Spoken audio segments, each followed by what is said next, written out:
हरे कृष्ण। जब हमारा मन बहुत ज़्यादा दुखी हो जाता है तो हमें क्या करना चाहिए? प्राय हम लोग क्या करते हैं, जब हमारा मन दुखी होता है तो हम लोग प्रयास करते हैं उसको भुलाने के लिए, उन बातों को, उन कारणों को भुलाने के लिए प्रयास करते हैं। लेकिन ऐसे ही नहीं भूल सकते हैं।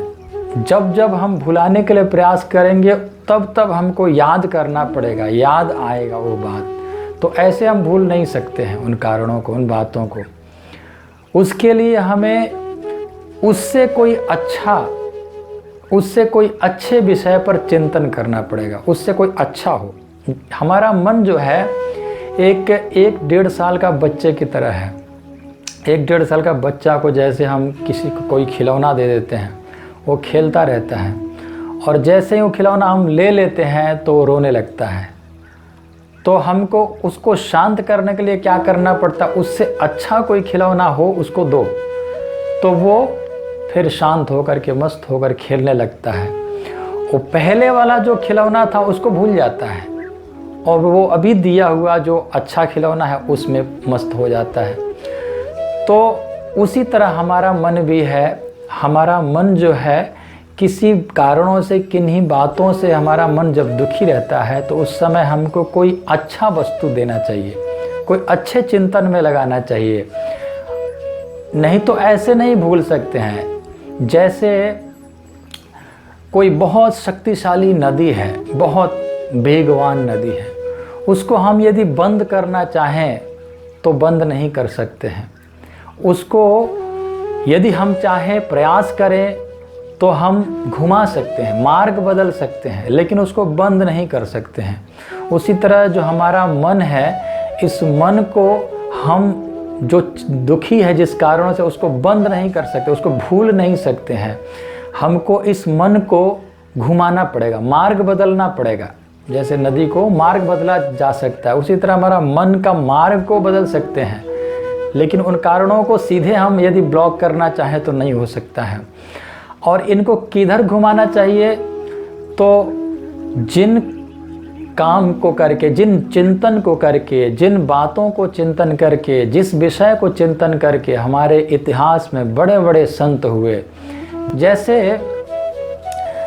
हरिदास ठाकुर को देखिए। हरिदास ठाकुर को 22 बाजारों में उनको कोड़े से मारा जा रहा था, और बोला जा रहा था कि हरिनाम को छोड़ो, लेकिन हरिनाम नहीं छोड़ रहे थे, और उनको बहुत आनंद आ रहा था नाम लेने से। और कोड़े से जो मार रहे थे वो भी परेशान हो गए। 22 बाजारों में उनको मारा गया, फिर भी उनको कोई परिवर्तन, कोई किसी प्रकार का प्रभावित नहीं किया। सुख दुख प्रभावित नहीं किया उनको, दुख प्रभावित नहीं किया उनको। मारा जा रहा था, उससे कोई भी विचलित नहीं हुए हरिदास ठाकुर। इसका कारण क्या है? इतने बड़े बड़े संतों के मन में सुख दुख क्यों प्रभावित नहीं करता है? उनको दुख क्यों नहीं होता है? क्यों दुख उनको प्रभावित नहीं करता है? क्योंकि उनका लक्ष्य जन्म मरण के आवागमन से निकलना ही हो चुका है। और जिनका लक्ष्य भगवत प्राप्ति में सुदृढ़ हो जाए, वो उसको इस संसार के सुख दुख प्रभावित नहीं करता है। जैसे द्रोणाचार्य ने अर्जुन से पूछा कि बताओ तुमको क्या दिखाई दे रहा है? तो अर्जुन ने कहा कि मुझे तो केवल चिड़िया का आंख दिखाई दे रहा है। ना वृक्ष दिखाई दे रहा है, ना पत्ते, ना चिड़िया का शरीर दिखाई दे रहा है, केवल आंख दिखाई दे रहा था। तो ऐसा जब लक्ष्य हो जाएगा कि हमें भगवान को प्राप्त करना है, तो इस संसार के सुख दुख जो है वो प्रभावित हमें नहीं करेगा। और उनको प्राप्त करने के लिए हम बहुत शक्तिशाली के साथ, शक्ति के साथ हम उनको प्राप्त करने के लिए प्रयास करेंगे।